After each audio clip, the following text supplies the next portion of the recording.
I have always hated the expression everybody has a price. I think it undermines people's ability to stay true to his beliefs and principles. I think it might be true for some people, but I don't believe it applies for everybody. But to answer the question on people being opportunistic or honest and dishonest, I think it depends on the situation. Conditions are a determinant factor for someone to engage in corruption. Even a dishonest person is in an environment that he cannot control in his favor is more likely to act honestly under those particular circumstances. And the same is true in the opposite scenario. If an honest person is presented with the opportunity um, with the opportunity to act dishonestly without any real threat of punishment, it is more likely he or she will be dishonest, even if it's just for that one time and just with those ideal conditions. But once again, I don't think generalizations and rules can apply. A dishonest person might find ways to always be dishonest, and an honest person might always find arguments to act honestly. I think it depends more on the situation and on what people hold as important. A reason for someone to act dishonestly might be insufficient for somebody else, and someone else might not even need a reason.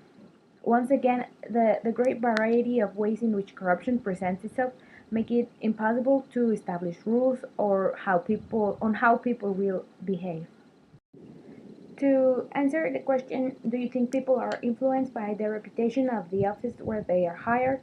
I think in some measure they are, and not just because of personal beliefs or because of individual moral standards, but because if a firm has a reputation of being corrupt, then they will expect the same behavior from their employees and would present the ideal conditions for a person to engage in corruption. Even when outside with these given conditions, the employee will act honestly. The conditions to be corrupt are given, and the incentives to act accordingly are much higher than the fear of being punished, since it is implicitly expected that the employee would act corruptly. It might even be that the fear of not being corrupt would be higher than the fear of being corrupt. I think that when it comes to students, the behavior does not depend on their peers, but rather on the way the authority is expected to act if he or she were to find a student cheating. Peers might be influential and push other students to copy or cheat, but the gain of a cheating student doesn't rely on everyone else doing it. It simply relies on whether he or she is able to do it without getting caught. But once it is known that a student has copied or cheated without consequences, it is more likely that the other students will start copying and cheating as well, since there is no real punishment. Just like in firms and in grand corruption, the peers can present an excellent opportunity to engage in dishonest behavior. If the teacher isn't looking, for example, and the person who is sitting next to you starts asking for answers, then the risk of getting caught is really low. But the risk of facing possible exclusion is real, and it might be more powerful than the fear of receiving a bad grade. It can it can be the same outside of the classroom. If the authority is looking the other way, then the only real danger is that of being alienated by society.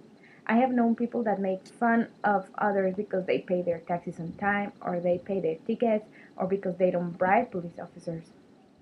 Uh, in conclusion, the behavior of peers is not the only thing that influences students to act dishonestly, although it might help.